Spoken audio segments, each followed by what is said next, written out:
Christmas, new இயர்ன்னு வந்துட்டாவே வீட்ட சுத்தி நெறைய லைட்ஸ் போடலான்னு தாங்க இருக்கோம். ஆனா, இப்படி கச்ச கச்சன்னு ஒயர் இருந்தா பார்க்க நல்லாவாங்க இருக்கு. அப்பதான் இந்த பிஎன் லிங்க்லேருந்து இந்த ப்ராடக்ட் வந்து அனுப்பிச்சிருந்தாங்க. இந்த பவர் ஸ்டேக்ல பார்த்தீங்கன்னா 6 அவுட்லெட் இருக்கு. எல்லாமே வாட்டர் ப்ரூஃப் தாங்க. யூஸ் பண்ணாத இந்த மாரி க்ளோஸ் பண்ணி வச்சுக்கலாம். இதுல வந்து பார்த்தீங்கன்னா 2 டிஃபரண்ட் சைஸஸ்ல ஸ்டிக்ஸ் இருக்கு. ஸோ நம்ம எங்க வேணுமோ கிரவுண்ட்ல ஸ்டிக் பண்ணிக்கலாங்க. இது வந்து ஒரு ப்ரமோஷன் வீடியோ தான். பர்சனலா சொல்லணும்னா எனக்கு வந்து இந்த ப்ராடக்ட் வந்து ரொம்ப யூஸ்ஃபுல்லா இருந்ததுங்க. ரிவ்யூஸுமே நல்லா இருந்தது.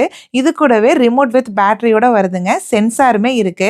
நைட் ஆச்சுன்னா ஆட்டோமேட்டிக்கா லைட் ஆன் ஆயிடும். டைமருமே செட் பண்ணிக்கலாம் 2 ஹார்ஸ் 4 ஹார்ஸ்ன்னு சொல்லிட்டுங்க. எல்லாத்தோட வீட்லயுமே பார்த்தீங்கன்னா, வெளியில வந்து 1 அவுட்லெட் 2 அவுட்லெட் தாங்க இருக்கும். அத வச்சு நம்ம நெறைய லைட்ஸ்க்கு கனெக்ஷன் குடுக்க முடியாது. இந்த மாரி பவர் ஸ்டேக் யூஸ் பண்றனால பார்த்தீங்கன்னா, ஒரே இதுல 6 கனெக்ஷன் குடுத்துக்கலாம். கஜ கஜன்னு ஒயர் இல்லாம பார்க்கவுமே நீட்டா இருக்குங்க. இந்த ப்ராடக்ட்டோட லிங்க் கண்டிப்பா ஷேர் பண்றேன். உங்களுக்கு பிடிச்சிருந்தா மட்டும் கண்டிப்பா செக் பண்ணி பாருங்க.